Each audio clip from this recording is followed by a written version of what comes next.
Dar kartą dabar laba diena visiems.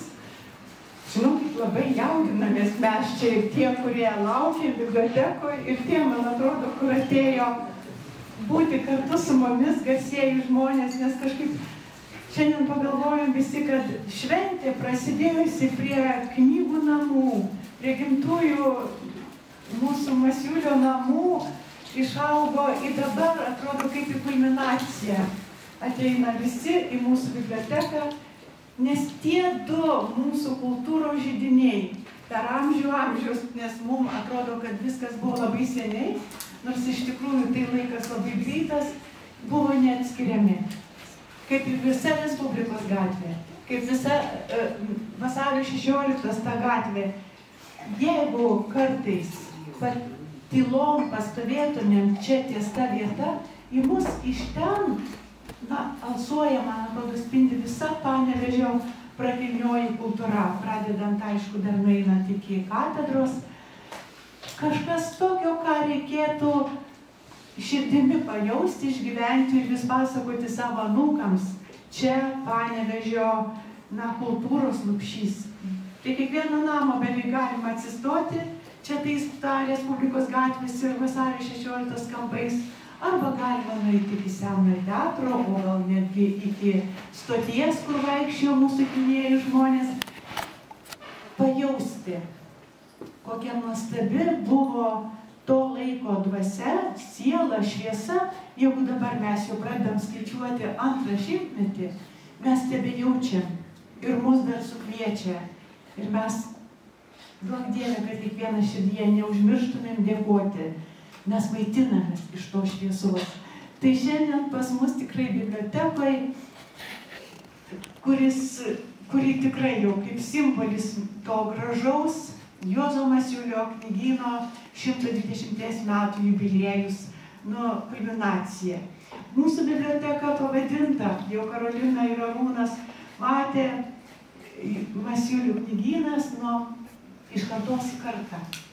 Tai mes turim tikrai kaip simbolį didžiausią sėdinčių čia Karoliną Masiulytę ir mūsų visada labai didžiai žmogų Arūną, tiesiog, manyčiau, ir globėją, ir mecenatą visų kultūros dalykų, kurie tikrai iš kartos į kartą pasiryžę Paryžių iškeisti, pasiryžo į vėl atgal į Lietuvą, kurios nebuvo matę tik iš nuostabių pasakojimų, nes gimė jau ne Lietuvoje.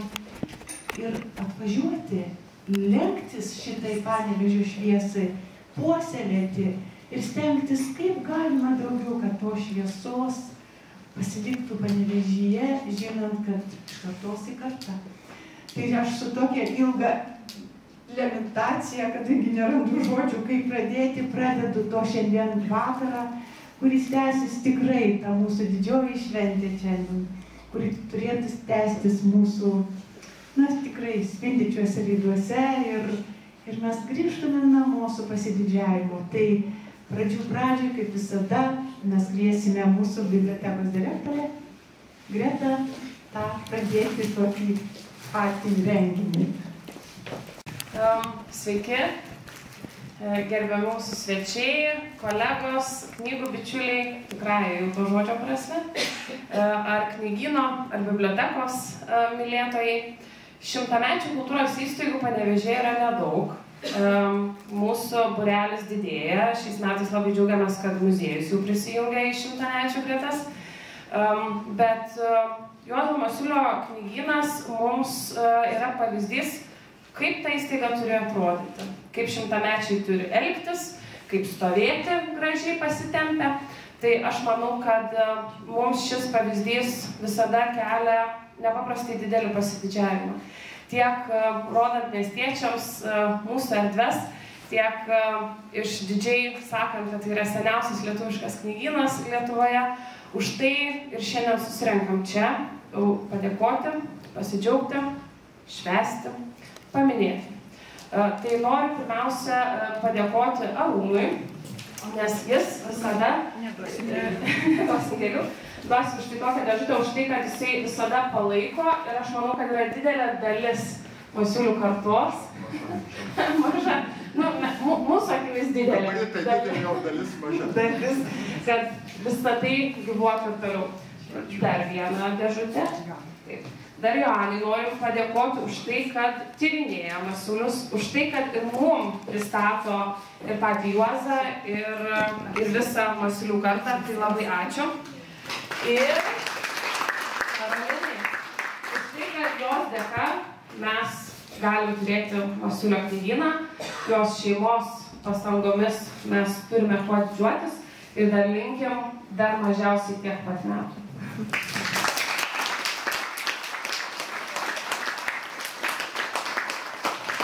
Šiandien mums linkiu gero ir turiningo vakaro. Nepamirškite aplankyti parodos, apie kurią tikrai Albina jums viską pasakys. Gražių akimirkų ir nepamirškim, kad mes esam apie knygą. Ačiū. O dabar aš galvoju, kokia jėga laikė tos žmonės, kad jie pačiais sunkiausiais mūsų Lietuvos metais, kai tos Lietuvos visiškai nėra pasaulio žemėlapyje, esant tik Rusijos pakraštys, mes negalim kalbėti atvirai savo gimtąją kalbą. Mes nieko nebegalim skaityti.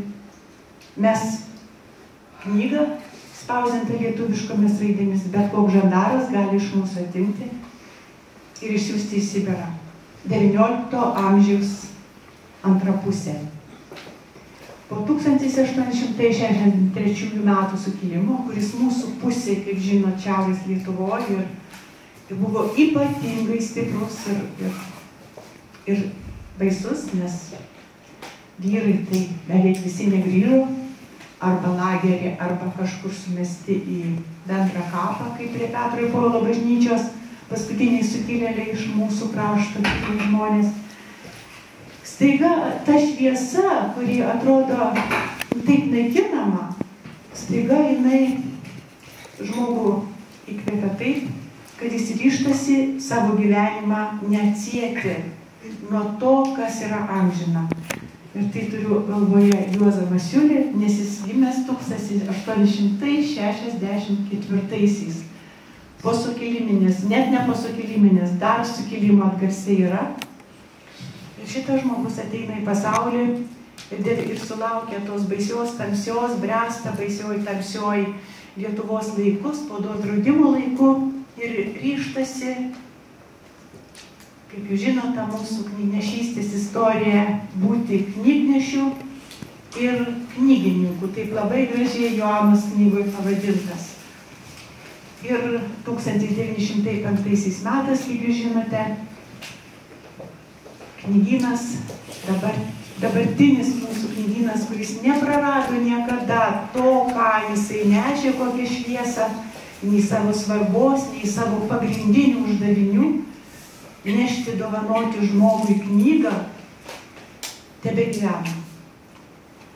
Ir jeigu kartais dar norėtumėt paskaityti, kadangi esam knygos namai, tai vis tiek norisi, kad dar glaustumėmės prie knygų dabar esančių, profesorės Zabarskaitės prisiminimų knygos. Jos gimnazijos laikų Panevėžys. Ir visuose prisiminimuose ji išskiria, kuogi laikėsi Panevėžio kultūra pakankama provincija, nutolusi nuo kultūros centrų, kuo maitinosi ir pirmiausia sustoja prie knygos. Ir pirmiausia ištaria Juozo Masiulio knygynas. Tai buvo jau į pabaigą 20-o, prieš 30 metai. Tai atrodo, profesorė daugybė išvažinėjus buvo šalių, žinojusi, bet jinai pradeda nuo savo išgyventų metų ir susitikimo su knyga, kurią pirmiausia jinai kartu, nes Zobarskų vaistinė buvo prieš knygyną, iš tėvelio namų atėjusi vartė Masiulių knygyne. Tai jūs paimkit profesorės Zabarskaitės prisiminimus ir jums atsiskleis visą šitos vietovės, šitos vietos dvasia, kuri tikrai tebe maitina mus. Ir kadangi šiandien visas krūvis teks Karolinai, tai mes ir kviesim Karoliną, kadangi paroda veiks iki rugpjūčio 30. Paroda nuostabi, jinai tikrai labai turtinga.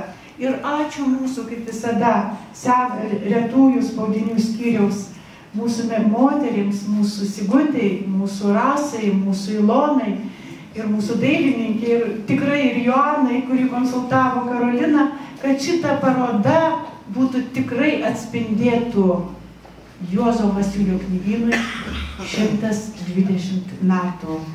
Pradžia prieš 120 ir duok Dieve, niekada neturi senaties termino. Tai miela Karolina, na, aš nežinau, kaip jūs pristatyti, bet žinot, man kaip visada, kai labai daug galvoju, nežinau, kaip sukoncentruoti.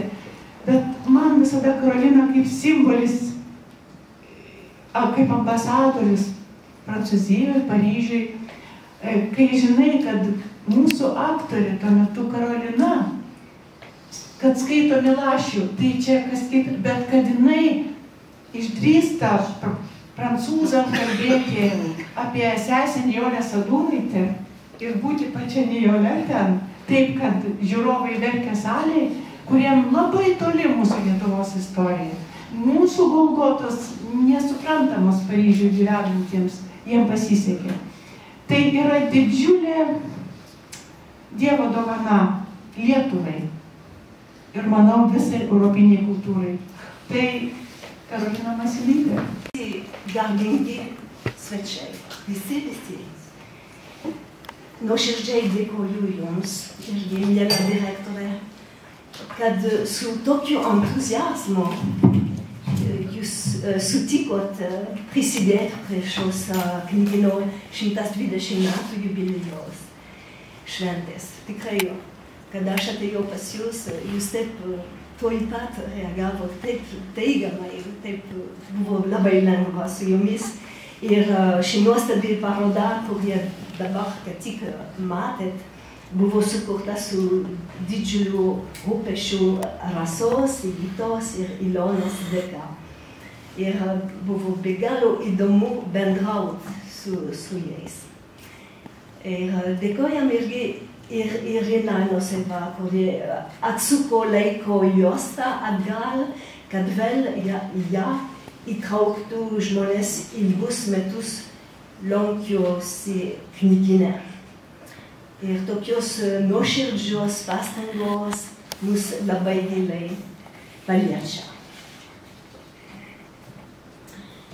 Mano senelis, nepaisant spaudos draudimo metų, prekiavo lietuvišką spaudą, malda knygos, elementorius knygas, paslaptingai rizikavo. Ir lietuviškas spausdintas žodis keliavo slaptais keliais iš Tilžės, Jagomasto spaustuvė per Jonkų ant Nemuno ir Šiauliškį Jakavičių. Jis pardavinėdavo devocionalinės prekes, saldainių, sausainių, bet ir smulkus ginklus. Lietuvai ypač panevėžiečiai, pagal mano tėvelio pasakojimai, jau tada buvo geri prieš cariniai revoliucionieriai. Už nelegali prekybą seneliui teko nukentėti.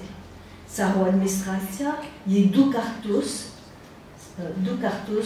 siuntė į Rusijos gilumo. Bet viskas pagerėjo spaudos laisvė ir knygynas pradėjo veikti legaliai nuo 1905 metų. Pagaliau, be baimės, panevėžiečiai galėjo viešai pirkti ir skaityti spaudą savoje gimtąją kalbą. Senelis tada prekiaudavo rožančių, kryželių, maldaknygėlių, grandinėlių, šventųjų paveikslų, žvakių.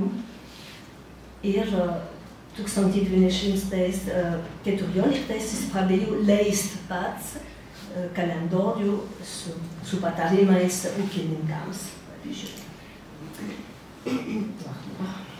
Daug kalbų, rusiškos, lenkiškos, jidiškos, bet jis sukūrė pirmasis lietuviškas knygyną.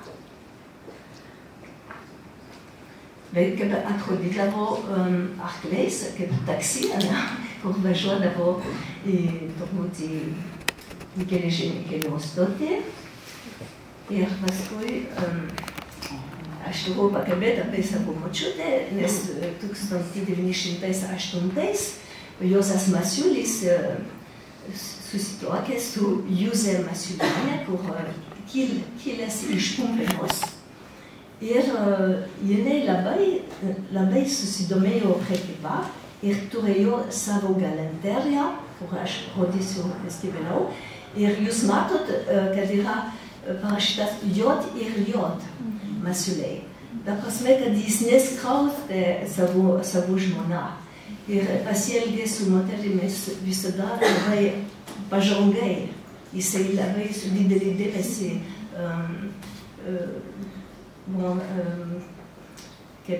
norėjo, kad visi žinotų, kad yra šalia jo žmona, kur padeda. Iš tikrųjų padėjo iki galo mano močiutė.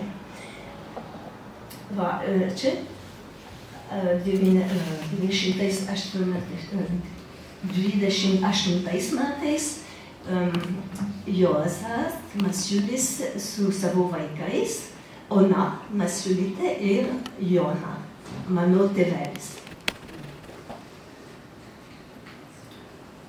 Močiutė, Juzė Kuzmaitė Masiulienė ir jos galanterija. Mes visada kalbam apie knygynas, bet šalia buvo galanterija, kur užsidirbdavo kartais daugiau negu knygyną. Ir padėjo. Ir labai įdomiai, jinai prekiaudavo, importuodavo iš Berlyno, Varšuvos ir iš Prancūzijos. Ir buvo labai įdomu, kad jinai prisinumeravo tą mažą iliustraciją iš Prancūzijos, la petite illustration. Ir jinai kalbėdavo šiek tiek prancūzų kalbą. Aš nežinau, kaip įnėjo tą prancūzų kalbą į tos namus. Yra kita istorija, kad per pirmą pasaulinį karą vokiečiai okupavo namus trumpam. Ir kadangi tada buvo mada, karininkai veždavo su savim vyno butelius. Ir paliepė, jie paliko tuščius butelius. Ir buvo labai smalsu mano tėveliui pažiūrėti etiketės. Pouilly Fuissé, Bordeaux, Chablis, Bourgogne. Jam buvo daug daugiau įdomu, negu žolės surinkti ir padaryti tokie sąsiuvinius su žolėm. Jis padarė sąsiuvinius su vyno etiketės. Aš nežinau, kaip reagavo mokytojai tada, bet aš manau, kad iki pat gyvenimo gale jis labai žinojo apie vyno. Labai. Dar viena nuotrauka, susidubloja. Šitas paveikslas buvo parduodamas kaip knygynas, Šiluvos Marija. Kažkas labai paslaptai laiko šitas antspaudą labai ilgai. Ir čia pirmas antspauda iš praeities. Ir suradom irgi antikvariatas, irgi Juzė Masiulienė, firminė Blankas. Ir kur jinai rašo aiškiai knygynas, rašomai dalykai galanterija.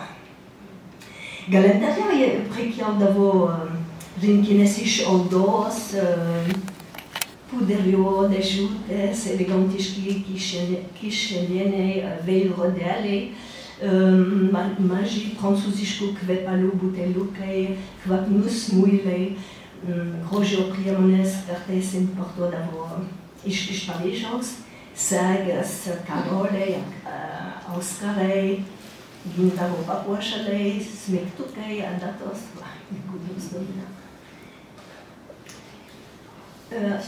Senelis buvo labai tikintis žmogus, labai jis eidavo į mišias, labai dažnai į katedrą, anksti ryte būdavo 6 valandų iš ryto, 6 valandą ryte mišios ir jisai dažnai eidavo ir kartu su mano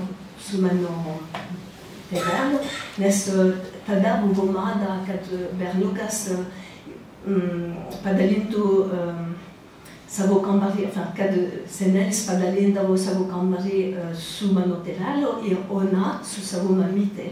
Ir tada aiškiai mano tėvelis puikiai prisimeno, kad eidavo kartu judu į mišias labai anksti ryte. Ir per atlaidus šitas yra knygyno įėjimą. Ir jūs matot, kad yra organizuota altorius. Ir turbūt procesija eidavo per visą miestą ir sustodavo, kad mišias būtų atlikta ten ant knygyno įėjimą. Jūs matot, viršuje yra tas kryžius, labai gražiai dekoruotas su žaluminu ir personalas, tokie dėmesingi. Tada jie tikrai buvo didelė jiems šventė. Mano tėvelis puikiai prisimena jauninių šventės, kadangi jis buvo pirmas sūnus. Oi, čia buvo kokie labai, jis prisimindavo, kad buvo labai linksma. Sena nuotrauka su Ona Masiulytė, su bendraklasėmis. Jinai turi tą ilgą, tą didesnis apykaklą, kaip kitos moterys, turbūt mama papuošė šitai. Ir štai labai nesenai, pernai, mes suradom atsitiktinai, pas mano dukterė šitą nuotrauką, kur mano mama, kur gimė Paryžiuje, ir grįžo į Lietuvą su mano tėveliu 32 metais, pristato Juozui Masiuliui savo pirmą gimį Petrą. Ir mano mama tada buvo 22 metus ir jinai nekalbėjo labai lietuviškai, bet prisimena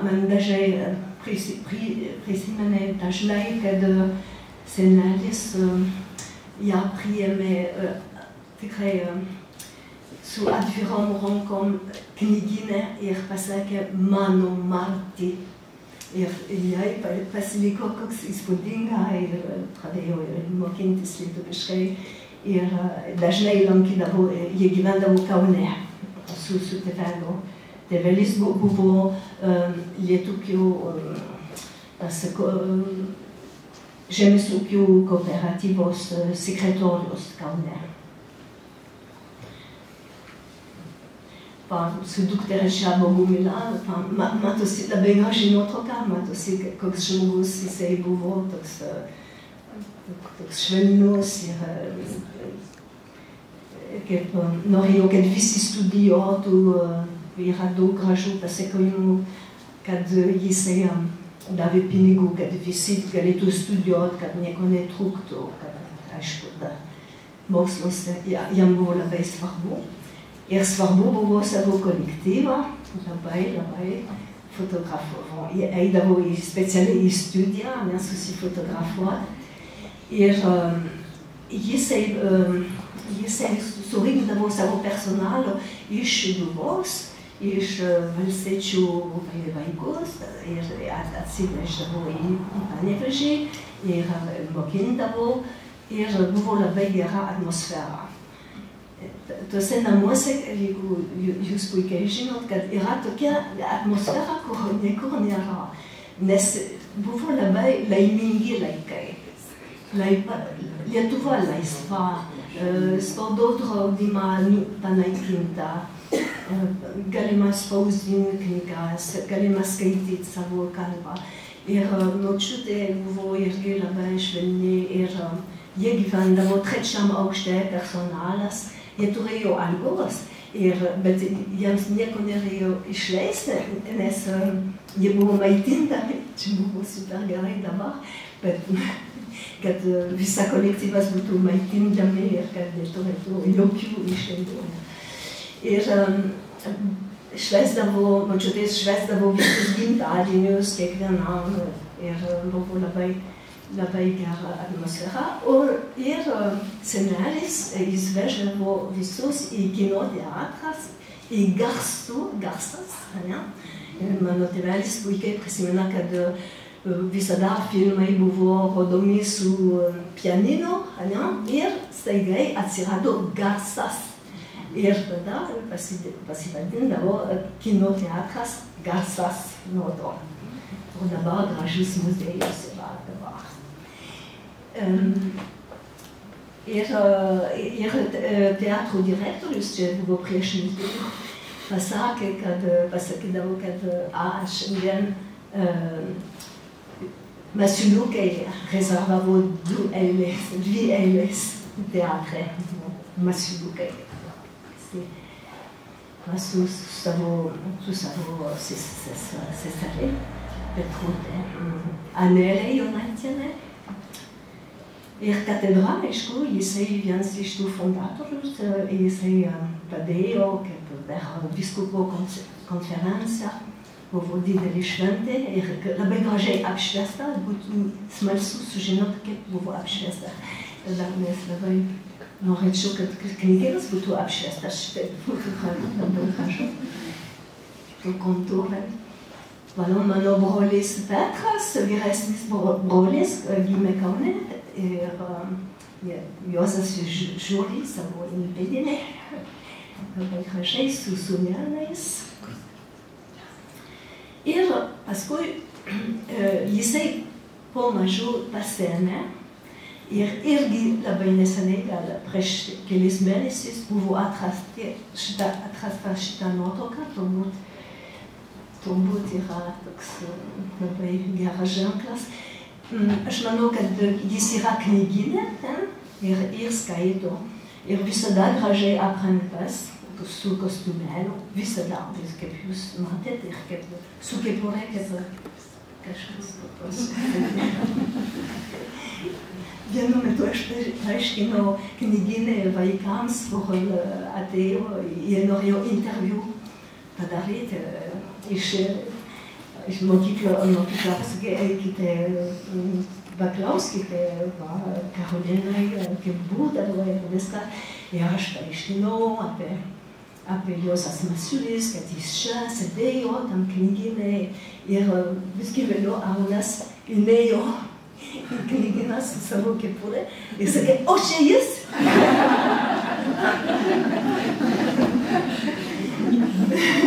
Gal? Ir paskui Ona Masiulytė, kaip aš minėjau, mano tėvelis buvo išsiųsta į Prancūziją studijuoti ekonomiką ir Ona Masiulytė taip pat ekonomiką prancūzų kalbą Belgijoje. Ir tada jinai puikiai galėjo būti vedėja ir padėti savo senus tėvelius. Ir paskui dėja, tas bolševizmas pradėjo agituotis, viskas ėjo į raudonumą. Ačiū Dievui, senelis nematė šitą periodą, nes mirė kovo mėnesį 40-ais. Jis turbūt pajutė, kad kažkas atsitinka, bet jis mirė nuo plaučių uždegimo Ir jis buvo toks populiarus, toks sąžiningas, geras, nes žmonės ateidavo prašyti, kad jis laikytų savo santuokos, kad jisai laikytų santuokos geriau negu banke, aš jums pasitikiu geriau negu banke. Ir tada žmonės ateidavo su savo pinigais.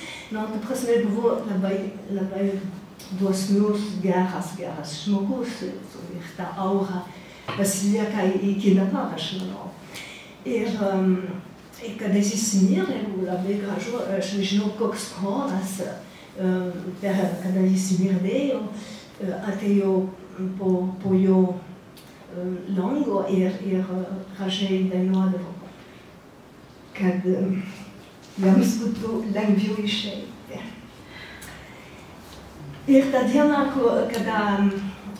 kada močiutė 40-ais jos su Ona pasikovojo kaime, ten toli, bet paskui buvo tokia nelabai gera perioda, labai reikėjo daug mokesčių mokėti, buvo persekiojami šitie savininkai. Ir vieną dieną komunistai iš Panevėžio atėjo pas mano močiutę ir pasakė, kad jūs esat ant sąrašą būt išvežtos į Sibirą. Tada mano močiutė ir Ona spėjo pabėgti. Ir tą dieną, kada jos turėjo palikti knygyną, mano močiutė ir teta paliko knygyno duris atviras. O močiutė pasakė tėvams, draugams, kaimynams, imkite viską, nes vis tiek okupantai viską ištuštins. Ir jie viską ištuštino ir dėka biblioteka buvo atrasti šitie nuostabi vadovėliai, kad jūs turėsit laiko pažiūrėti kažką fantastiška, kad vis tiek iš praeities grįžo šitie dalykai, nes nieko nebuvo. Iš praeities nieko nebuvo ir paskui Joana tikrai nuo nulio pradėjo ieškoti. Čia per stebuklą, kad tiek daug buvo atrasta. Ir iš pradžių iš praeities grįžo nedaug dalykų tikrai. Viena kaimynė 50 metų saugojo Vytauto didžiojo gravūrą, o katedros zakristijonas buvo paslėpęs rožančių, skaplerių ir jis buvo paėmęs visus katekizmus. Ir po karo Panevėžio vaikai slaptai rengėsi pirmai komunijai su tais knygyno katekizmais. Knygynas buvo konfiskuota ir tapo valstybinis.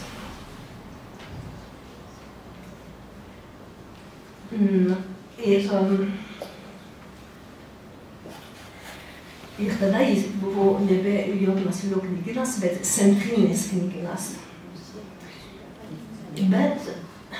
Bet kadangi jis buvo labai jisai auklėjo savo personalo ir viena moteris, Valerija Paulevičiūtė, sugebėjo būti centrinio knygyno vedėja. Ir jinai pasisakė savo kolektyvui, kad čia yra šventa vieta ir mes čia jokių ateizmų, skaitinantį ateizmą neparduosim. Ir jinai su savo algos pirkdavo daug daugiau negu reikėjo tų visų Karl Marx, Friedrich Engels, komunistos partijos manifestas, partijos suvažiavimo ataskaitos, komunistų partijos suvažiavimo protokolai, komunizmo ABC, centrinio komiteto ataskaitos ir su zakristijonu veždavo į makulatūrą. Ir kada žmonės norėjo pasirodyti ir nupirkti metras 50 iš tų gražių knygų, jinai sakydavo, kad parsiduoda kaip bandelės. Aš nežinau, kaip reikėtų. Gal žinokit, tik vienas išeities per naktį stovėti ir laukti, tas pirmas įvažiavimas, gal pavyks, bet sunku. Arba siųsdavo į kitą knygyną.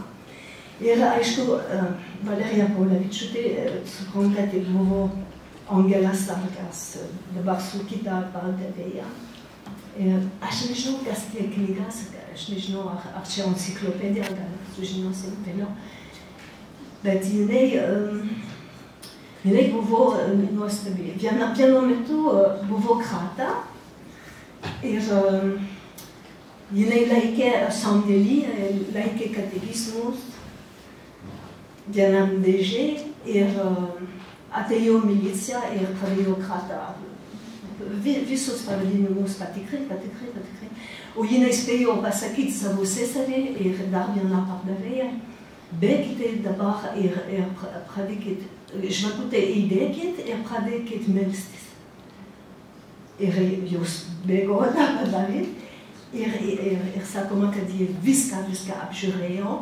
Ir net apačioj ir kažkas buvo įmetęs švarką ant to dėžutę ir jie nematė tą dėžę, kur buvo katekizmas.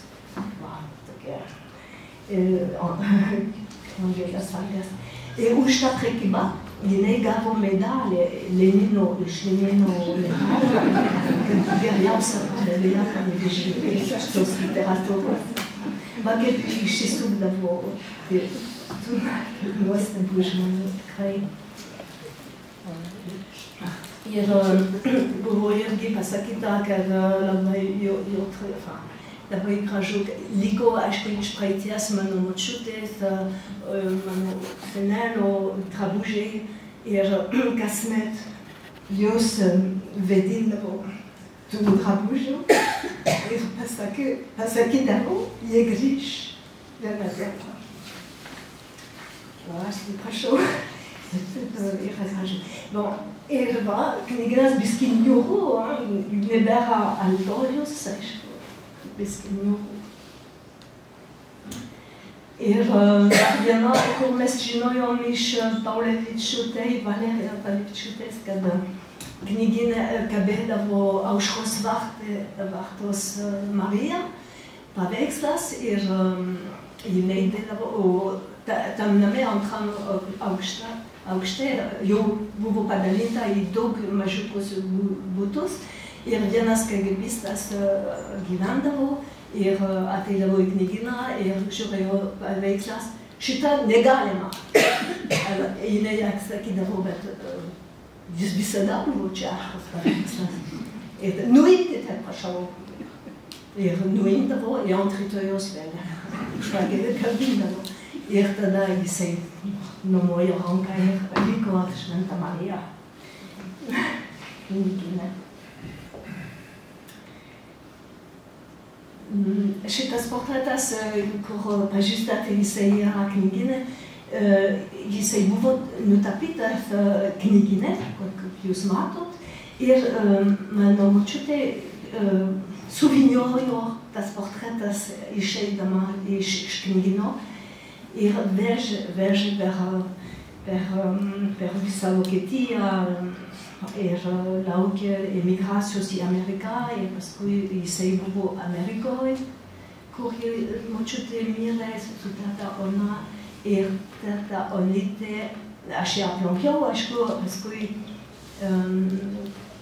Amerikoje ir jinai man grąžino tą portretą ir tėvelis vežė atgal į Šveicariją, kur jis gyveno ir prašė restauravimo Lietuvoje. Jis grįžo į savo vietą.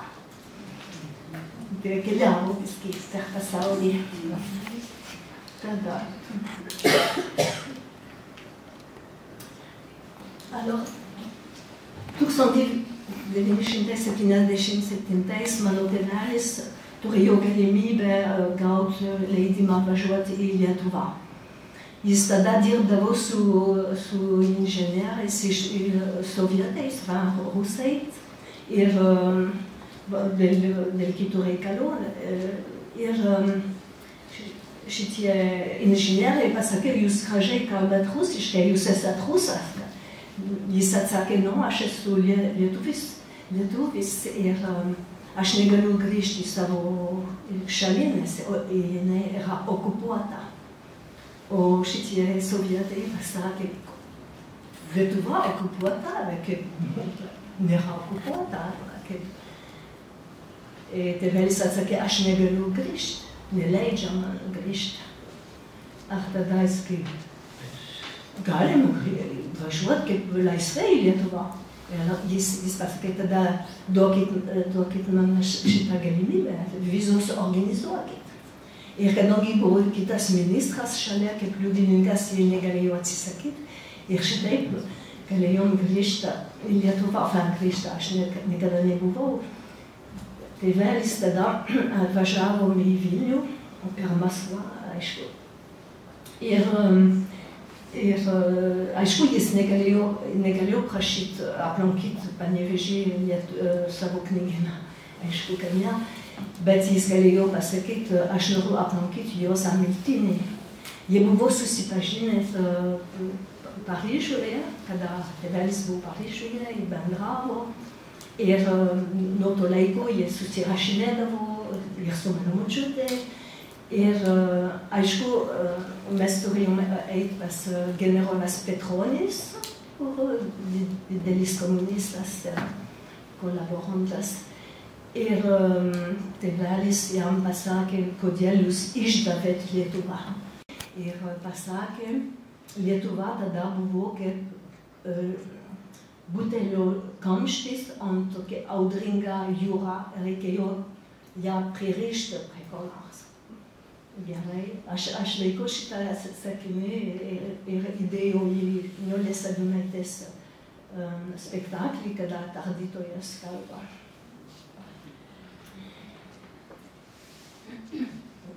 Labai gražiai priėmė mus Juozas Miltinis, buvo kaip Paryžiuje, ten buvo laisvas žmogus su šampanio butelį, kalbėdavo puikiai prancūziškai, man buvo lengviau, aišku. Ir va mano brolis ir tėvelis ir bendravom su aktoriais, jis klausinėjo apie teatro gyvenimą Paryžiuje, buvo labai linksma. Ir mano tėvelis suprato, kad laikas eina ir pasakė, Juozai, ar nėra knygynas netoli, man reikėtų išsigyti Lietuvos žemėlapį. Čia buvo visgi provokacija, Lietuvos sienos dabar. Ir Juozas Miltinis pasakė, aišku, yra netoli 100 metrų blėdį, ten prašau, ten pavežk. Ir tada mes, ant palangės yra mano tėvelis, aš, brolis, su emocijomis jis net negalėjo stovėti ant savo kojos, per daug emocijos, sugrįžti į tos namus, kur jis gimė. Ir mes įnėjom į knygyną, mes su broliu visiškai pradėjom verkti, labai, tiesiog nesustodama. Aš nežinau, kodėl, turbūt išlaikė tiek daug laiko, tiek daug metų, tas emocijos, kad būt, kur tu turėjai būti. Bet mano tėvelis, ne, jisai ėjo prie kasą ir pasakė, aš esu Jonas Masiulis. Ir tada visi žinojo, kas tie Masiuliai. Pradėjo šurmulys, visi kažkas bėgo į antrą aukštą, pranešė ir kaip jūs čia. Ir buvo labai emocionalu. Ir tas KGBistas, kur mums palydėjo, aišku, nepaliko mums ne vieną minutę, pasakė, jau laikas grįžti į Vilnių, prašau dabar, nedarykite šito dalyko ir grįžtam, jau pats laikas. Ir jisai mums iš tikrųjų stumė atgal į mašiną ir aš atsimenu, kad vienas iš tos moteris bėgo iš paskos su fotoalbumą, norėjo grąžinti ką nors iš praeities ir niekuomet nebematėm šitą albumą, jisai dingo ir mašina nesustojo paimti šitas albumas. Aš buvo labai skaudu, bet reikėjo palaukti 20 metų. O kažkaip toks irgi atradimas, galvoju, stebuklas prie Masiulio, Dievo kūno ir šventė, kurie eina per miestą, išeina Kristų žiūrėti į patį mūsų gyvenimą. Staiga jie, ne staiga jie, pasirodo, čia buvo švenčių švenčiausiai vietoje stato, ten, kur nėra purvo, reikia atgaivinti turbūt. Ir žinote, aš tada galvoju, nueikime į katedrą. Kai nueisit į katedrą, dabar mes pripratę sakyti, po moterų pusę. Pirmą sieną prieš, kur stovi jau, lonkos, kaip mes sako, pakelkit galvą. Ten surašyti katedros gerdariai. Ten yra Juozo Masiulio pavardė. Ir čia toj knygoje, kadangi Joana, nežinau, čia yra toks labai gražus atsišaukimas, rašytas 1935 birželio 26 dieną, kviečiantis prisijungti visus į šventojo, Pauliečių mes, kaip sakydavo, veiklą. Ir kad Liepos mėnesį, nuo Liepos 1-2 dienos, būtent darbuotojai eis per namus rinkti labdarą. Išlaikyti reikėjo senelių prieglaudą, našlaičių prieglaudą ir pasirašo aišku, Masiulis. Tai man toks stebuklas, galvoju, 90 metų. Kas čia dėjusi, kiek nuostabios šviesos ir meilės, ir tikėjimo. Ir kai Karolina kalba apie tai, kad paprašo, melskitės mergaitės, kad saugumiečiai nerastų katekizmo, jūs man pasakykit, stebuklai vyksta, mes sako, tik netikim. Tai vienas iš stebuklų, kad mes turim knygą Juozas Masiulis, knygnešys ir knygininkas, ir Joana Lyga Čiklytė. Gerą dieną visiems. Galvoju, ar girdit mane, ar čia kitą mikrofoną turėti. Aš be galo noriu padėkoti bibliotekos bitelėms, padėkoti Karolinai ir jos vyrui Arūnui, dukrai Linutei, kurie puoselė iki šių dienų ir dar toliau šito knygyno veiklą. Jeigu grįžti į pradžią, 1904-1905 metai ir vėlesni, tikrai Panevėžyje kūrėsi daug knygynų. Bet Karolina pasakojo, bet kiekvienas turėjo kažkokį tai nedidelį knygynėlį, kažkur ten, o čia tokie rūmai, įsivaizduojate, išsiskiria. Federavičienės namai ir jie yra čia knygynas. Tai čia toks yra didelis ir gražus žestas ir atmintinas. Ir štai mes praeidami pro Masiulio knygyną visada žvelgiame. Kaip jis keičiasi, kaip jis gražėja, kaip viduj viskas naujai daroma.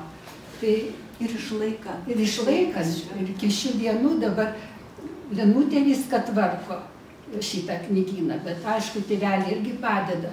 Taip, kad norisi linkėti, kad tas knygynas dar ir 150 metų, kad nauja karta vėl sutiktų gražų jubiliejų.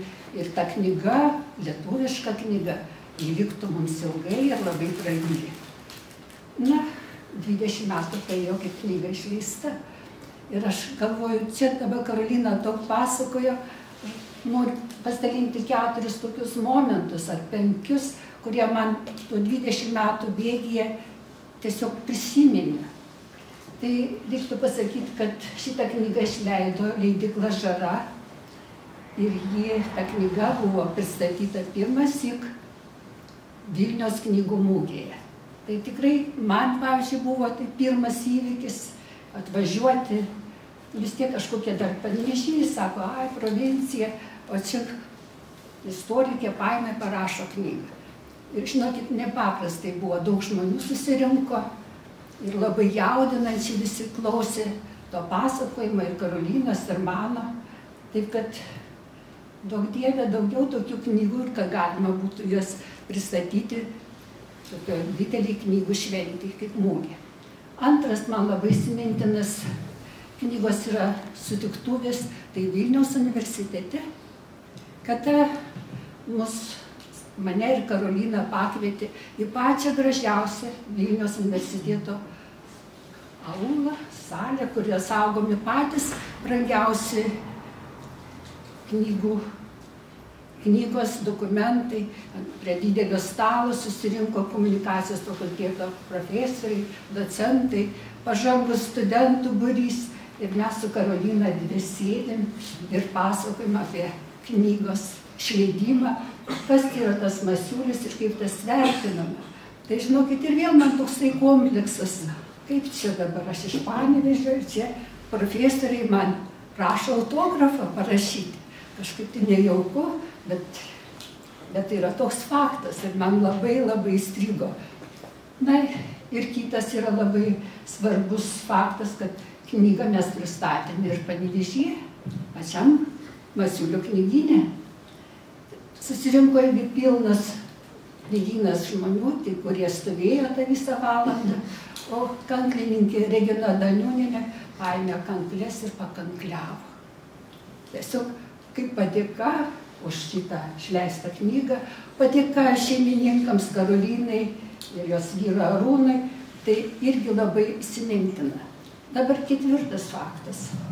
Kadangi mano buvo tikslas nerašyti istorinę, rašyti istorinę pasaką. Nes yra toks pasakymas, jeigu knyga be dokumentų, tai yra istorinė pasaka, o jeigu yra sudokumentuota archyvinė medžiaga, tai jau yra svarbi knyga. Kitas yra lygmuo. Ir mano buvo užduotis kuo daugiau surinkti tos medžiagos, tos, kurios niekas nerinko iki šiol, kito šimtmečio. Na ir atsitiko šitaip, kad man pasisekė kai kurie dalykai, padėjo universiteto rankraščių skyriaus darbuotojas ir kitur. Na ir vienas į Karolina man paskambina, sako, mes turim susitikti su profesoriu Vladu Žuku. O, pagalvoju, kaip įdomu, aš jo praktiškai tai nepažinojau, aš tik tai žinau, kad toks. Ir susitikimas. O kokiagi prasmė buvo to susitikimo? Profesorius Žukas, tikriausiai čia susirinkę, žino, kad žino puikiai, kad jis tyrinėjo Marijos ir Jurgio Šlapelių archyvą. Aš irgi, žinokit, irgi nuvėjau knygų rūmus, irgi pasidomėjau šito saugomų fondų, tikėdama rasti kažkokį kontaktą Masiulio knygyną su Šlapelių knygynu. Na ir kągi man profesorius Žukas, dabar jau miręs, aš tiesiog atsiprašau jo vėlės, pradėjo aiškinti man, kad negali būti, kad Masiulio knygynas buvo atidarytas ir pradėjo veikti 1905 metais. Jis man griežtai teikė, kad yra pats seniausias knygynas Lietuvoje, yra Jurgio ir Marijos Šlapelių knygynas, kuris buvo atidarytas ir pradėjo veikti oficialiai 1906 metų sausio mėnesio pabaigoje. O aš sakau, ne, profesoriau, žinokit, tokia drąsiai buvau tokia, bet aš buvau įsitikinus ir radus, ne rašytinį dokumentą, ne archyvinį, bet spaudoje. Nedeldienio laikraštis arba būtų laisvalaikio, šeštadienio laikraštis. Ten buvo skelbimas 1905 metų rugsėjo mėnesį. Tai yra pirmas numeris išleistas lietuviškas. Ir ten aiškiai įdėta reklama, kad tai yra Masiulio knygynas. Nežiūrint tai, kad nėra kitokių dokumentų, nepavyko rasti ir Karolina neturi.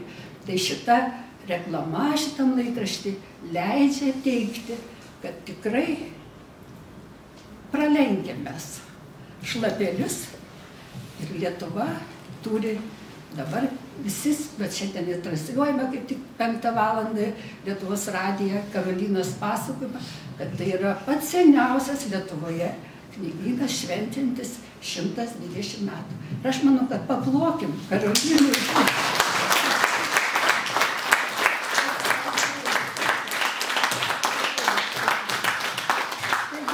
Bet šitaip tas pirmas toks susitikimas su profesoriumi buvo. Bet buvo ir kitas dar pokalbis. Jau tą jisai nuleido tą garą. Nu, gal aš taip negerai sakau, bet aš irgi pergyvenu, bet buvau užtikrinta, kad tikrai aš tą žinau, aš galiu parodyti. O kai parodai, tada ir profesorius sutikti. Ir antra dar, profesoriui buvo labai neaišku, kad Antrojo pasaulinio karo metais buvo nutraukta veikla Panevėžyje ir Masiuliai atsirado, iškeliavo, jie pasitraukė iš Panevėžio, dauguma su inteligentais iš Panevėžio į Smolenską. Ir Smolenske įkūrė savo knygyną, turėjo ir gana neblogai. Ir vėl profesorius Žukas užginčia, negalėjo būti Smolenske. Čia tokia tavo galbūt neišgalvota, bet jis nesutiko šitą. Bet kada parodžiau dokumentus ir parodžiau knygą, kurią aš skaičiau ir radau, kad tikrai buvo, tai ir vėl tokia pergalė, kad ir trukdė, buvo laikinai nutraukta ta veikla knygyno Panevėžyje, bet jinai ten tęsėsi ir jie grįžo ir vėl atkūrė. Tai va tokie momentai, kurie mane labai labai jaudino ir tiesiog džiaugiuosi, kad tokia knyga yra ir kad šitą knygą finansavo Karolina ir jos vyras Aurimas. Ačiū už dėmesį. Tokia nebuvo slapinai sukrovės, su tautė, toks dokumentėlis. Jeigu profesorių rašyti apie šlapelių knygyną, o ką man daryti, kad aš nieko neturiu. Na ir žinot, ir buvo toks man užduotis, ar tikrai 1905 metais atidarytas knygynas. Na, pagalvoju, jeigu aš ieškau, aš turiu rasti archyvose, bibliotekoje, Vilniuje visur. Ir, žinokit, ir ateinu į Vilniaus universitetą, sutinku ten kolegijas, jau dažnai lankausi rankraščių skyrių. Sako, žinai ką, Joana, tu nubėgi Mažvydo biblioteką, ten yra, kažkur, sako, aš užtikau, kad yra Masiulis paminėtas. Oi, sako, kaip gerai, reikia, pasako, kur žiūrėti? Tai sako, rankraščių skyrius, senus laikraščius perlieka. Na ir žinokit, mano laimė, aš tiesiog nudžiugau. Nedieninio skaitimai buvo didelis laikraštis ir didžiulė graži reklama. Vienintelis oficialus dokumentas, kad 1905 metais Masiulis šių metų pabaigoje įdėjo skelbimą, kad atidarytas Panevėžyje lietuviškas knygynas. Tai tik tai to dėka jau galima tikrai tvirtinti, kad tai yra tikrai, nes į laikraštį be reikalo niekas nieko nededa. Ir skelbimas, reikėjo ir mokėti, susirasti redakcijai, įdėti pastangų, bet tai buvo labai nuostabu ir žinokit, kad susiminėjo profesorius Žukas, kadangi čia rašo savo žodį, tai sako, iš pradžių nepatikėjau, kol nematęs tos reklamos. Sako, ne, tikrai ne. Šlapelių yra pirmas 6 metais, o čia ne. O kai parodžiau, viskas visiems aišku. Tada man taip širdies gera pasidarė, aš padariau atradimą tarsi. Dėka bibliotekos, universiteto rankraščių skyriaus darbuotojai, kurios man davė tą raktą surasti. O kad tą jau suradai, tada jau kažkaip atsidarė tas būtis. Ir dar kitas buvo labai tas sėdimas, gal profesorius irgi labai prieštaravo. Žinokit, profesorius kietas. Jisai negali, kad iš provincijos moterėlė čia muziejininkė kažką pralemtų. Aš juokauju, tegu atleidžia profesorius. Ir suradau irgi netikėtai dokumentą, irgi laikraštį skelbimą, kadangi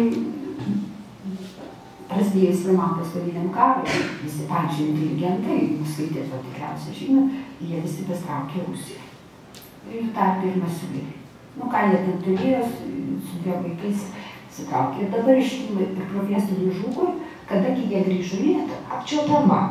Ir dabar klausit, kaip tas žmoniškumas, tas tų Masiulių, tai, kaip šitą sakyti, atsiskleidė ne per prekybą man, per prekybą reklama, matai, aš vertinu tą žiniasklaidą, tą jų supratimą, galbūt ir dukra daug ką padėjo, vis tiek Belgijoje mokėsi komerciją, sūnus jau studentas Paryžiuje.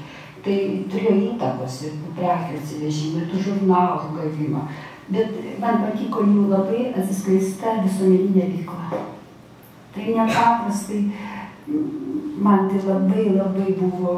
Ir būtent iš Paryžiaus atėjus į Lietuvą Švento Pauliečio labdaringa organizacija, kuri čia pėsto žmonės. Ir Masiulis buvo pirmininko pavaduotojas, organizatorius. Va čia kaip tik radau labai gražių tų nuotraukų. Kokios tai sielos buvo taurų žmonės. Nežiūrint tai, kad jis buvo knygnešys, jis rūpinosi lietuvių tą knygos klaida, notavimu, tų knygynų lietuviško įsteigimo. Bet tą visuomeninę. Man tai labai svarbu, kad žmogus galėjo derinti. Ir dar būdamas labai uolus katalikas ir ėmė katedrą. Ir dovanojo nemažai daiktų. Žodžiu, man tas labai sužavėjo. Aš pagalvoju, tai laiminga Karolina turėjusi. Aišku, nematė tos senelius, kurie jai galbūt perdavė tos genus. Ir jie dabar kūrinio. Sunkiai užduotis todėl, kad aš negaliu sakyti, kad aš esu pateptoju, ar čia išrinktoju rašyti tom knygom. Aš tiesiog niekada nerašiau tų knygų. Niekada nerašiau bet susidarė tokia situacija, tada galvoju, kaip jūs keliat klausimą, kas man dabar svarbiau yra. Tai tie trys kertiniai akmenys, kurie man kaip istorikai buvo labai svarbus. Ar tikrai 1905 metais, tai labai svarbus. Ar yra liudytojas koks vienas, na ir pagal profesorę Žukio, ar tikrai ten jau grįžo į Lietuvą tada. Ir be abejo, man svarbus asmuo žmogus. Ta šeima, tie vaikai.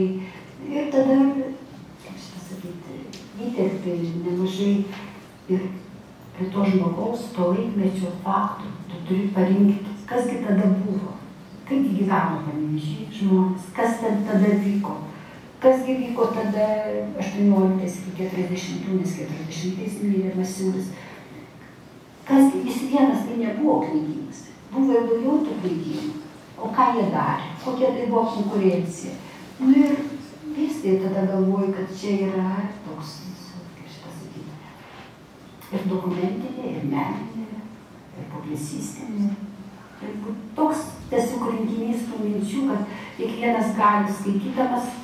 Ir kaip profesorius Žukas arba Domas Kaunas sako, tai čia tinka ir istorikams, literatūros tyrinėtojams, tinka tas, kas domisi reklama, vadyba, jiems irgi jie ras kažką gero. Mes visi augom čia. Ar atėjom, ar atvažiavom, bet mes gyvenam čia. Ar jūs įsivaizduojat savo biografiją be Masiulio knygyno? Kažkaip viskas įsirašo taip, kad net negalvoji. Ir paskui galvoju, juk mes čia irgi kiek kartų per mėnesį užbėgė arba pro langus paėmė Masiulio, nes vis užmetė akį. Lygiai kaip tas pirmasis pasaulinis karas, jis į Smolenską evakuavo, į Rusiją traukėsi ir Smolenskas.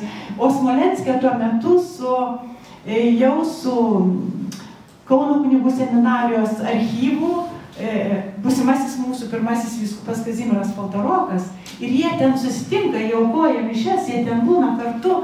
Ir paskui, kai jau 26 metais prasideda naujas mūsų visų Lietuvos bažnyčių gyvenimas ir kai pirmasis vyskupas atvažiuoja vadovauti, jiegi buvo draugai su vyskupo Kazimiero Paltaroku. Ir jeigu skaitysit vyskupo Paltaroko prisiminimus apie jį, tai visada yra Masiuliai.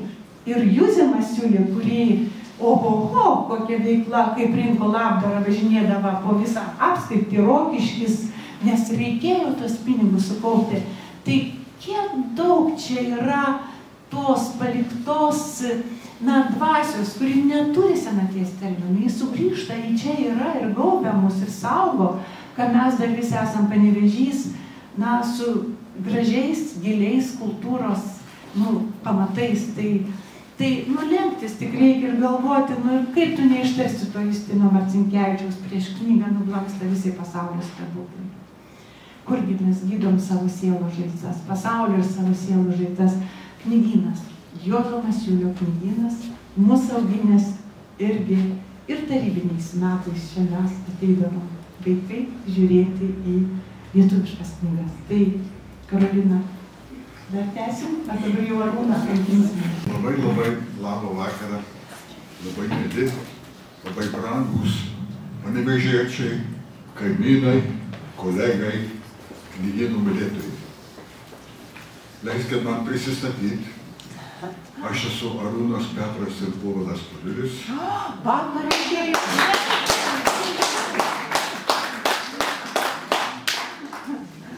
Ne tik tiek, bet Karolinos, Nendrės, Bernadetės, Teresos, Auksytės, Masulytės gyvenimo palydovas.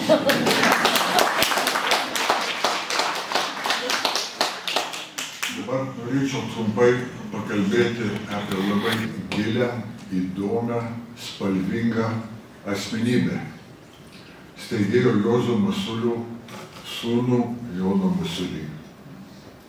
Jonas Masiulis gimė 1911 metais virš knygyno. Studijavo berniukų mokyklą. 30 metais pagal tėvelio Juozo nurodymą jis siųstas į Paryžių studijuoti ekonomiją Paryžiaus universitete. Ekonomija yra visų mokslo pagrindas pagal mus kauniečius. Gerai, ten porą metų gyveno vienam kambarį, vienam bute su tokia kita spalvinga asmenybė, Juozu Miltiniu. Ir labai susidraugavo. Ir nors po poros metų išsiskyrė ant 45 metų, vis tiek pastoviai susirašinėdavo ir laikydavo artimus ryšius.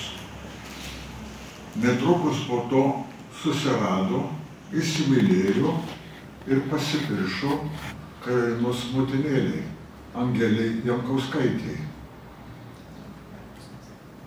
Ją vedė ir parsivežė į Lietuvą, į Kauną, kuris ilgai tarnavo Lietūkyje komercijos direktorių. Ir kurie iki karo sulaukė 2 vaikų. Pirmagimis Petras ir po to dukra Silvija. Karo pradžioj Jonas su Angele ir 2 mažamečiais vaikais pasitraukė į Jono Uošviją, į Paryžių. Ir iš karto įstojo į Prancūzijos užsienio legioną. Dirbo ryšininku rytiniam fronte, Alsase. Ir karo pabaigoje, 45 metais, jis dalyvavo išlaipinime pietų Prancūzijoje. Baigėsi karas, kurį laiką pabuvo Paryžiuje ir persikėlė į Londoną, kur 10 metų tarnavo BBC, British Broadcasting Company, rusų skyriaus laidoje. Ten susipažino su labai kita įdomią asmenybę, toks Zadė iš mišros šeimos rusų ir iraniečių. Ir po 11 metų tas Zadė paveldėjo nemažą sumą pinigų ir jį traukė į savo tėvynę Iraną. Ir jis su savim pasikvietė Joną Masiulį dirbti prekybos direktoriai, kurie statė naftotiekius Egipte, Alžyre, Libijoje, Nižerijoje, Irane ir Rusijoje. Ir labai sėkmingą karjerą Jonas ten darė iki pat mirties, turėdamas 82 metų. Gerai, kai jau prasidėjo sąjūdis, tai Jonas iš karto sukilo, susidėmėjo knygyno likimu. Ir po nepriklausomybės atstatymo pradėjo domintis, kaip grąžinti tą knygyną. Ir nors kelias nebuvo lengvas, bet jis buvo pasiryžęs daryti to, ko reikėjo, nes labai mylėjo, norėjo, turėjo gražiausius jaunystės prisiminimus Jaunio buvo metukai, 82. Gerai, ir tada jis patikėjo tą knygyną Karolinai ir man. Ir jis nelabai žinojo, kiek čia bus mums didelis malonumas, nes reikėjo viską atstatyti. Stogas kiauras, grindys įlinkusios, langai pūnantys, elektra, santechniką reikėjo keisti, perdažyti, bet ne tik tiek. Antram, trečiam aukšte gyveno net 7 šeimos.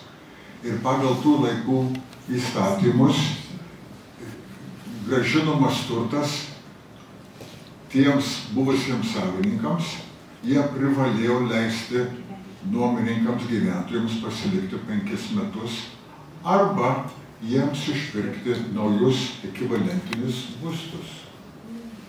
Tai Jonas nesigailėjo, toms 7 šeimoms nupirko butelius Panevėžyje. Vieni pasiėmė pinigus ir emigravo į Ameriką. Ir čia jam kainavo gražią sumą – 100 000 JAV dolerių. Ir tais laikais doleris dar buvo doleris, ne kaip šiais laikais. Gerai, tai mes pradėjom su tuo remontu. Dar noriu apie pačią pradžią su Jonu. Tai mes su Jonu Masiuliu susipažinom Paryžiuje 77 metais pas mane bute.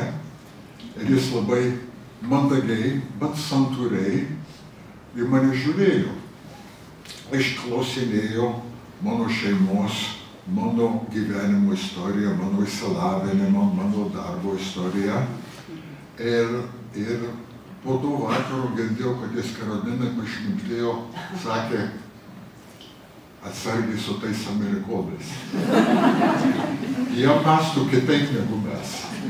Nežinau, ką jis to norėjo pasakyti, galim įsivaizduoti visi, kas ten buvo paslėpta.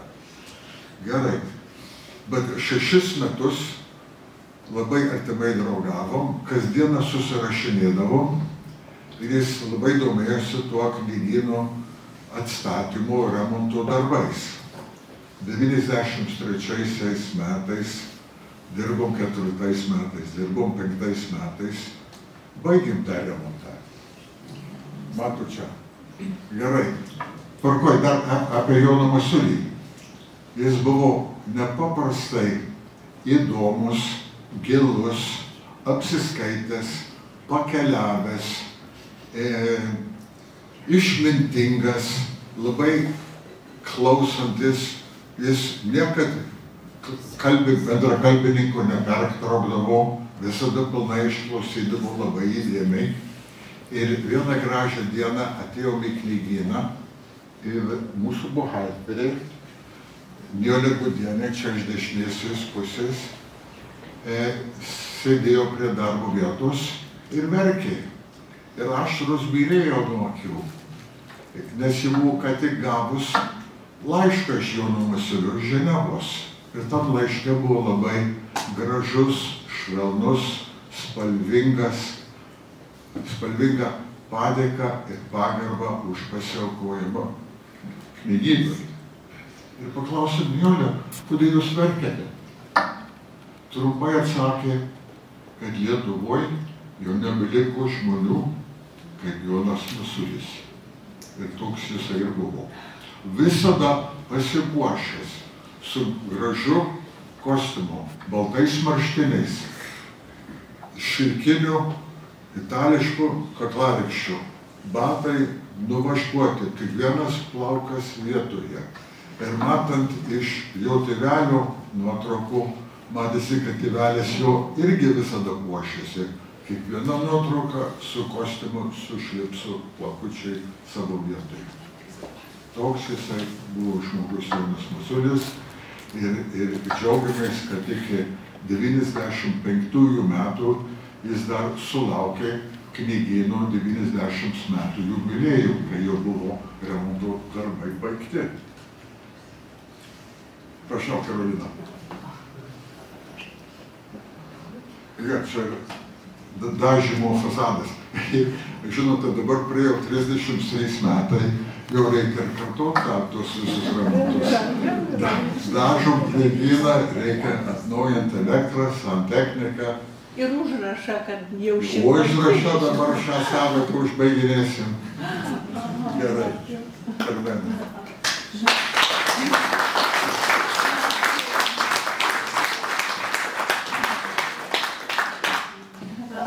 Trupučką apie ženklas. Iš tikrųjų sukūrė dailininkė Masiulienė, čia buvo bendra pavardė, paskui jinai imigravo į Airą, aš paskui praradau jos kontaktus, bet šiandien mes liekam labai dėkingi, kad jinai sugalvojom kartu, bet jinai realizavo toks ženklas knyga, atvira knyga, du paukšteliai, kur simbolizuoja kaip ryšiai tarp žemės ir dangus. Ir aišku, ta gyvybė rada, kur labai lietuviška, ir plunksna rašyt knyga. Ir aišku, tie paukščiai irgi simbolizuoja ne tik šitą ryšį su dangumi, bet ir kad knygnešiai nešdavo knygas per miškus ir palydėjo paukščiai.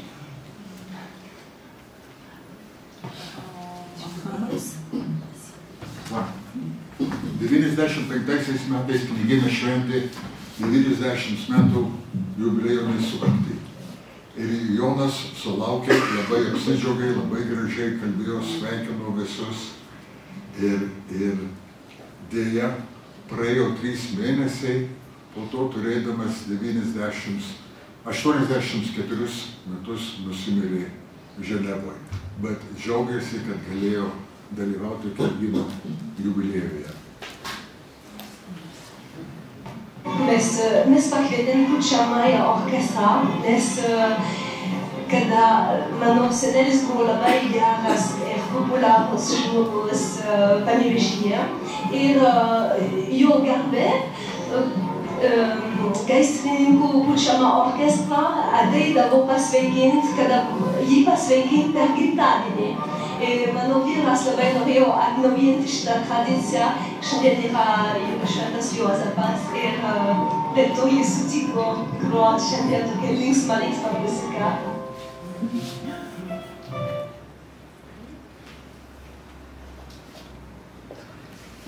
Gerai, po to pradėjo knygyno ekspansiją. Atsidarė Kauno Laisvės alėja, knygų alėja. Pirmo buvo Linos knygynas Panevėžio Vilniaus gatvėje. Čia Kaune atidarytas. Jo, čia Albina ir monsinjoras Antanavičius pašventina Linos knygyną. Babilone atidarėm filialą, Mažasis princas. Mūsų ilgą laiką gerbama direktorė Polonija Skarževskienė ir vyriausia buhalterė Asta Nevčenkaitė. Va, miesto žymybė Elvyra Pažemeckaitė.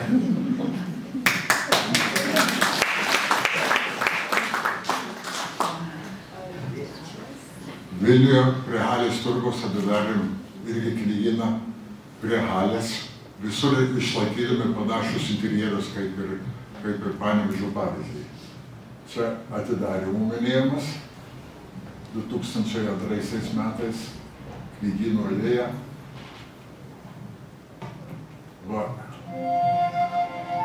Turbūt nerastume kauniečio, kuris nebūtų apsilankęs garsaus knygnešio Juozo Masiulio vardu pavadintame knygyne Knygų alėja, įsikūrusiame viename iš senovinio stiliaus pastatų Laisvės alėjoje 29. Tarp daugiau nei 10 000 knygų čia galima rasti grožinės, mokomosios, techninės, psichologinės, fantastinės ir vaikams skirtos literatūros. Skaitytojai nepaklysti knygų gausoje padeda čia dirbantis personalas. Itin retos knygos užsakomos iš užsienio leidyklų. Knygų alėjoje dažnai vyksta literatūriniai vakarai, naujų knygų pristatymai, dalyvaujant patiems autoriams ne tik iš Lietuvos, bet ir Prancūzijos. Ir pas paskutinis knygynas tai Prancūzų kultūros institute prancūziškas knygynas, kur prekiavom prancūzišką literatūrą ir įvairius vaidmenis. Mažasis princas, kaip rašys. Paskui norėjom knygnešiams pagalba statyti koplytstulpį kieme ir kur jūs pažįstat. Nusilenkime knygnešiams, išsaugusiems mūsų protėvių kalbą. Ir atėjo ta diena, kada pašventėm irgi Irena Kubilienė, kur yra draugijos, knygnešių draugijos pirmininkė ant dešinė pusė šalia Joana, kur pristatė tą dieną jos knygą. Juozo Masiulio knygyne vyko minėjimas skirtas knygnešio dienai paminėti. Šio minėjimo iniciatorė knygnešio bei knygyno įkūrėjo Juozo Masiulio anūkė Karolina Masiulytė Paliulienė.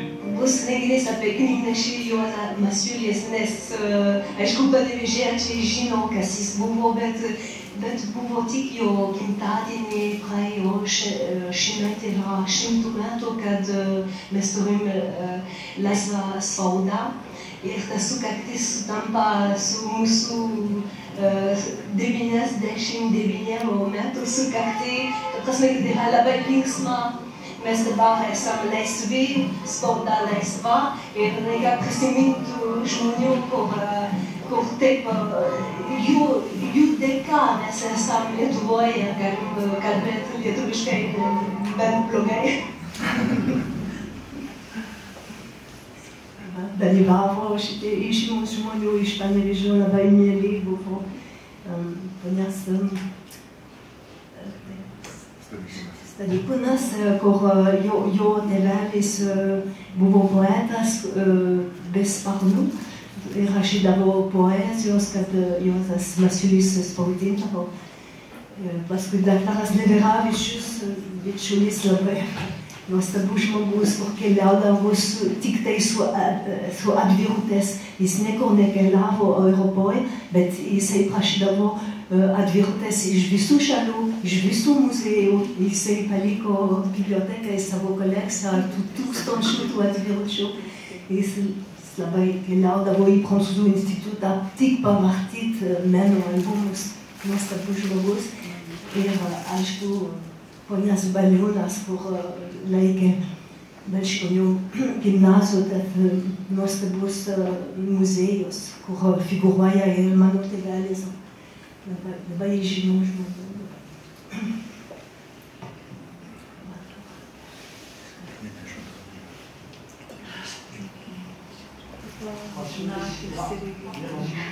Jos herojų, ir kuriam skirta yra atskira jau dabar knyga. Deja, tokių žmonių įrašytų į šitą knygą ir kuriems parašytos atskiros knygos nėra daug, bet tikėsimės, kad jų atsiras. Tai bus dar vienas stiprus rašytinis paminklas.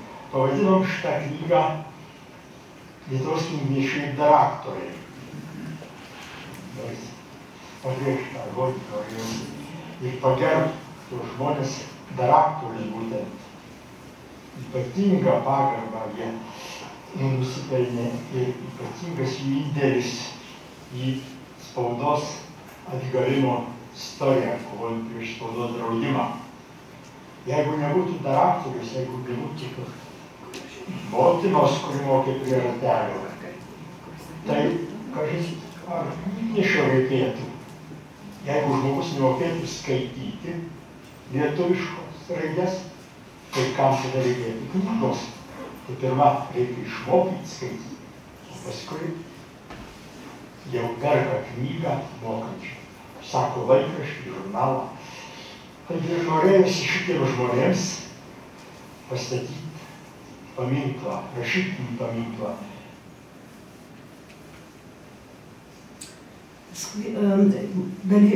Knygynas dalyvavo daug knygų mugėje Vilniuje ir lankė ambasadorius, pirmas ambasadorius į Prancūziją, Oskaras Balakauskas.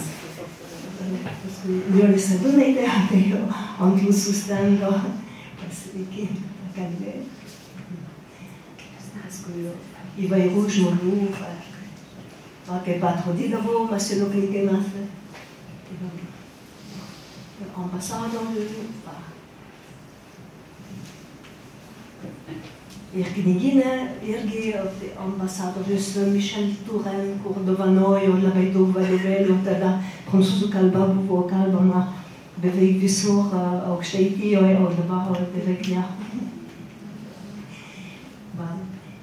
Leidėja, mūsų draugė, Regina Makinienė, das Dautartas, Naumann, aktoriai, Masiuliai. Jis pristatė savo prisiminimus. Mes patikrinėjom, ar esam giminė. Jis sakė, taip, esam labai tolimi. Nes tada kryžiuočiai ateidavo į Lietuvą krikštinti lietuvius, jie visi veždavo į upę ir krikštindavo, jūs visi būsit matas. Ir po kiek laiko jie negalėjo būti visi matas, tada išėjo Masiulis, Matulevičius, Marčiulionis ir ta šaknis Ir tas pats su Jonu, su Liuku, jeigu pastebėsit, kad tikrai jisai tyrinėjo šitą faktą. Sigitas Ankūnas, dažnai matavo. Ir poetas, jis pasakė, matydamas šią nuotrauką, kad taip, aš jaučiu visada kažkas blogai prieš mane. Ir dabar ateinam į šimtmetį ir parodysim talentą, kur kaba ant fasado. Ir spektaklis buvo pastatomas ir Arūnas pakvietė visus panevėžiečius. Režisierius Valerijus Jevsejevas.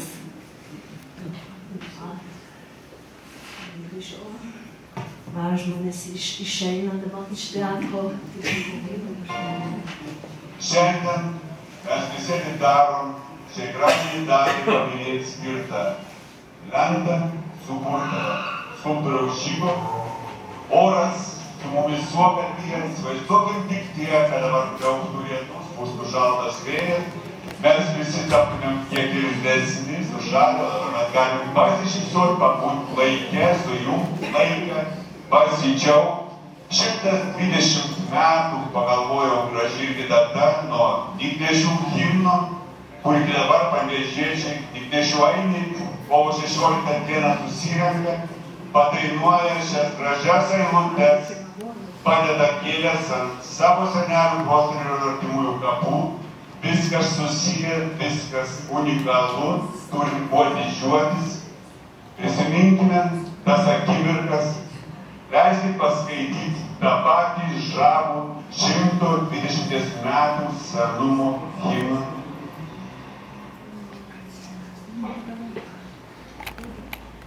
Knygnešio daina. Aš už marių žiemavojau ir šaltos žiemos nebojau, o pavasario sulaukęs linksmas vėl namo aš traukiau. Per miškus, laukus ir pievas mano kelias visur vienas kelias tolimas be galo, net širdis mano apsalo. Aplankysiu miestą Kauną, Nemunėlį, upės sraunį, gimtą kaimą ir tą vietą, kur aš užgimiau ant svieto. Gyvenau tenai laimingas, bet neilgai būsiu gyvas. Jau daugiau nebesugrįšiu, Lietuvos nebematysiu. Ach, lietuviai mano broliai, ar mylėjot jūs krikščioniai Lietuvą, tėvynę savo, kaip tas paukštis mylėdavo? Ne, nemylite tėvynės, kaip tėvai senos gadynės. Tie Lietuvą taip mylėjo, kad ir kraują už ją liejo. Ogi jūs, ką šiandien darot, gimtą kalbą lauk varot ir maskoliškąją kalbą šiandien imate į darbą.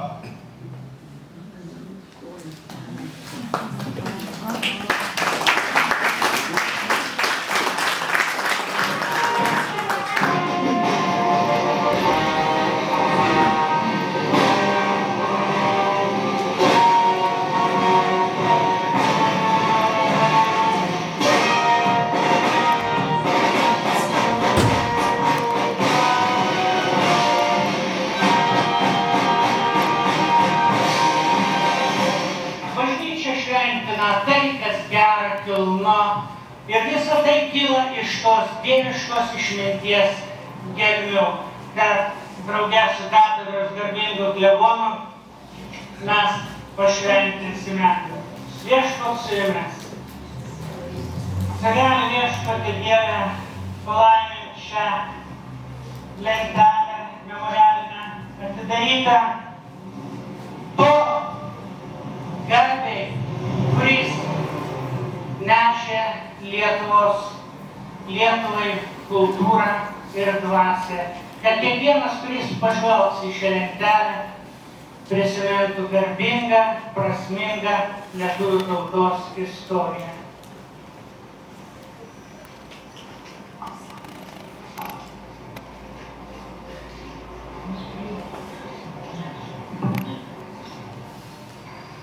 Kas žino, kad mes esame ar būsime tie kraštininkai, kurie rašys toliau knygyno istoriją.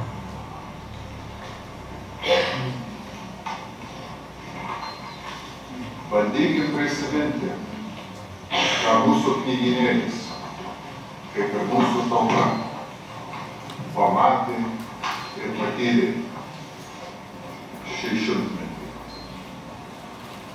Ir bandykim pamastyti, kokia graži, kokia spalvinga, kokia įdomi, kokia dvasiška ateitis laukia mūsų visų ateinančių.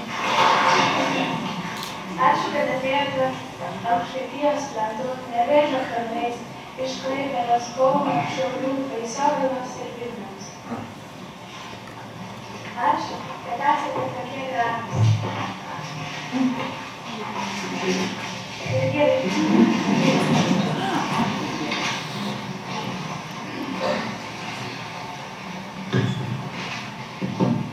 Per 100 metų įprastina, kad žmonės skirtingai elgiasi su knygomis. Yra tie, kurie jas leidžia, kurie jas nešia ir kurie dabar transportuoja ir eksportuoja, kurie siūlo, kurie gerbia, myli, cenzūruoja, tai kurie tepa, degina, plėšo, vagia, kurie kopijuoja ir plagijuoja. Ir kurie jas slepia ir saugina. Rimta šitą žiūrėti, kai mes turime labai ribotas lėšas, negalime šerti visų pas mus ateinančių pavardžių. Kadangi šelpėme vargšus, mes galime vietoj tik krūvą susišelpą to, saugo vargšus. Aš nežinau, man galvoja, kad tas prekybininkas būtinai turi būti sukčius. Kad jis negali būti doras, negali būti teisingas žmogus. Iš kalėjimų dešinios, per duodą į laisvę.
110 metų buvo irgi Miltinio teatre.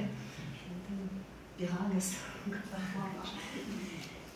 personalas ir dabartinė knygina edukacija.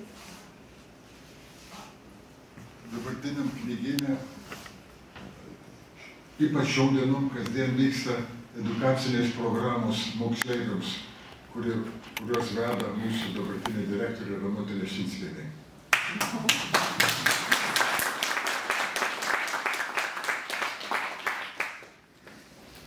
O kaip tik šį mėnesį jau ir pašventinom Karolinos sugalvotą slaptąją mokyklą Knygyno kieme, kur buvo sukurta, pastatyta Romualdo Kaminsko. Kviečiu užeiti, pažiūrėti pro langelį, kaip ten viskas atrodo. Labai gražiai, labai senoviškai, labai sentimentaliai. Čia vaizdas Knygyno kiemo su koplytstulpiu ir slapta mokyklėje. Ir baigiant, čia yra Juozo Masiulio portretas, sukurtas Jūratės Kavaliauskienės iš Irinos Nusavos meno mokyklos.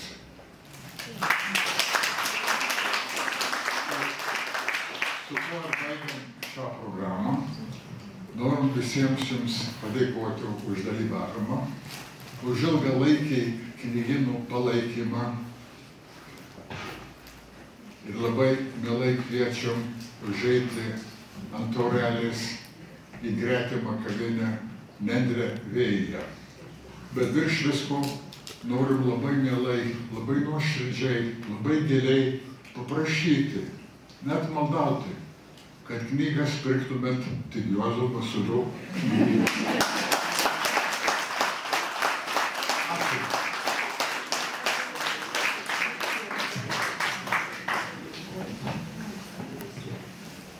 Įsitikinkite, pasakytų reklama, kad geriausia knygas pirkti Juozo Masiulio knygyne.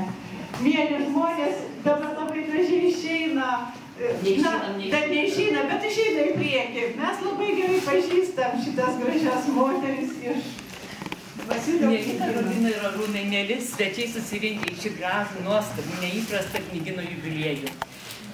Dar sykį noriu padėkoti jums, kad jūs grįžot į Lietuvą, grįžot į jūsų senelių įkurtą, jūsų tėvelio Jono Masiulio puoselėtą Masiulio knygyną, kad jį atnaujinote, išplėtėte, prikėlėte naujam gyvenimui, jis vėl tapo garsus ir žinomas visoje Lietuvoje. Jūs sukūrėt tokią nuostabią aurą, kad mes ten dirbantieji ir dirbusieji visada jautėmės tarsi antruose namuose ir visada norisi čia sugrįžti. Ir dabar, naudodamiesi šią progą, norim pasveikinti jūs, dėkojam už šią šventę ir pasveikinti Arūną Povilą, Petrą Povilą, praėjusio vardadienio proga.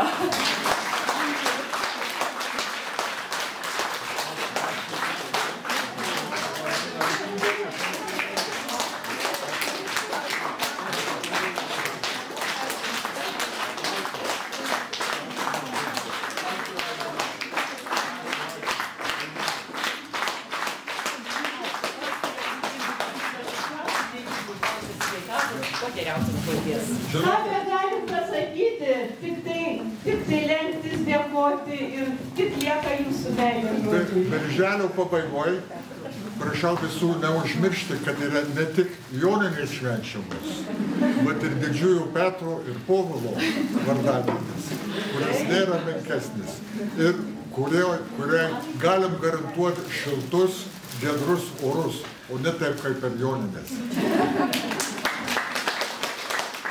Labai atsiprašau, čia kai buvo knygynas, žinot, kai Masiulis išvažiavo į užsienį, buvo atidarytas knygynas, liepė visiems viskas, ne. Čia šiek vieną knygą radau, dabar grąžinu. Užsilikusią? Ne, tai nebuvo nuėjęs ten knygyną. Ir va teikdama šitą knygą, aš noriu pasakyti tokius žodžius. Karolina sakysiu. Ten nesigiria daugiau barbariškas Memfiso piramidinis. Ten nesididžiuojas yra Babilonų. Užteks pliaupsinti šveniuosius senėnus dėl jų atėmydė šventyklas. Ar garbinti dėl jo daugelio altorijos. kelti padangės korėjiečius, šlovinti mauzoliejų pakybusiu ore. Visi šie darbai nublanksta prieš Masiulio knygyną. Tai sakau aš, Romualdas Kavinskas, 21 amžiuje po Kristaus.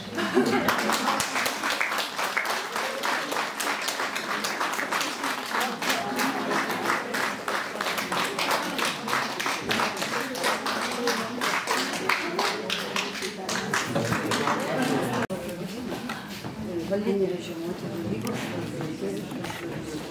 garsios. O kur jau tai Petras išeina? Gerbiamas Arūnas, kur išeina?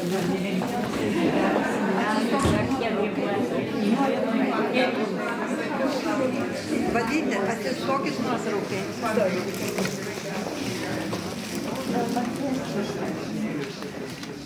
Gerai.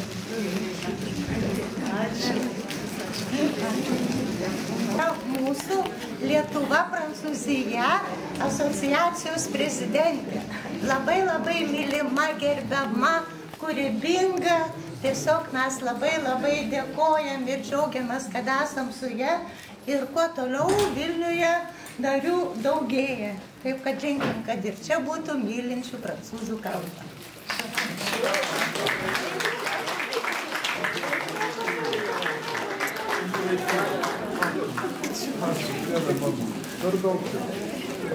O Arūnas tai visada linksminamos.